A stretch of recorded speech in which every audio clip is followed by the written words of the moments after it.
Good morning. This is Tracy on Walk With Me, and I wanted to share some of my tears. I'm in the garage, and I was reminded of 8 years ago when Michael took his life.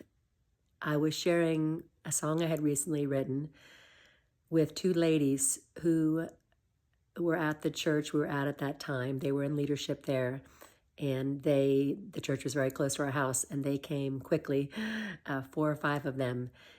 And so they were there in the immediate hours after discovering Michael had shot himself in the garage. And they sat there.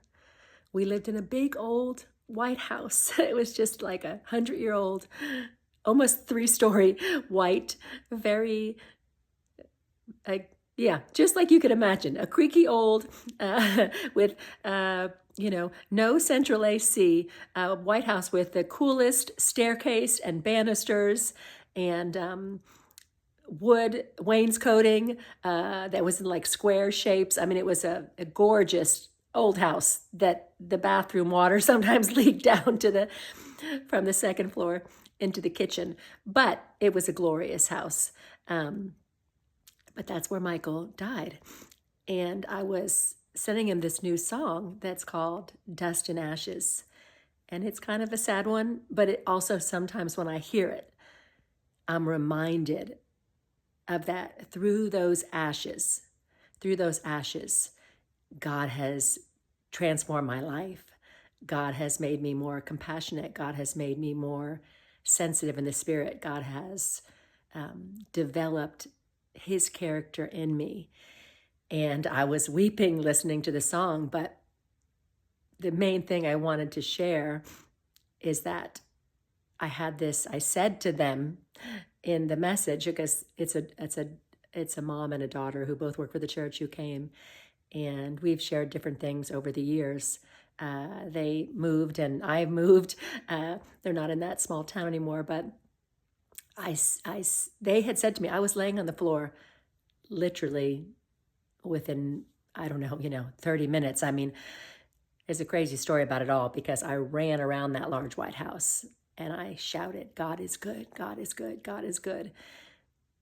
Because the enemy surely was trying to plant a lie in me. And by the grace of God, I don't know how I did it, but I did that. It was pretty crazy. And I can only say, it was a trauma response in a way, but it was also kind of what was in the heart came out the mouth. God is good, God is good, God is good. But I lay in that old living room on that hardwood floor on a thin carpet that we had on my back, listening to worship and worshiping. And that sweet lady who was the worship leader at the church, she said, just keep worshiping, just keep worshiping. And so when I sent him this song this morning, I was reminded that while I've tried to do many things for the Lord, that assignment to keep worshiping, I've accomplished. And I said, by the grace of God, I haven't stopped worshiping. And so I just wanted to remind you, wherever you're at, that's the thing you can offer God, your worship. Worship doesn't have to make sense. Worship doesn't have to be theological. I mean, some might say it has to be, but between me, you, and a lamppost, lift your hands, weep, lay on the floor, dance with jubilance, go walking in nature, sit with your grandchild, have a heart posture of worship towards God, and go out today and look around and see all that he's done, and celebrate that you're not where you used to be. I know the saying AA has, my sister tells me, she says, remember, progress, not perfection. And God will finish the work he's began in you. And worship is key. It's a position of humility, recognizing God is, and God will be. He is the great I am, by which everything holds itself together. So if you can stay in that place, your life will continue to grow and be more and more like God. So be blessed. Have an amazing day. Bye-bye.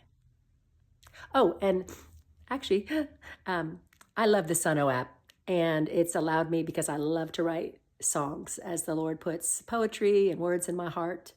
And I did write this song called Dust and Ashes that I was mentioning, but it's a picture of both the Genesis, from dust you were formed, and to dust you shall return, as well as this picture of through many ashes.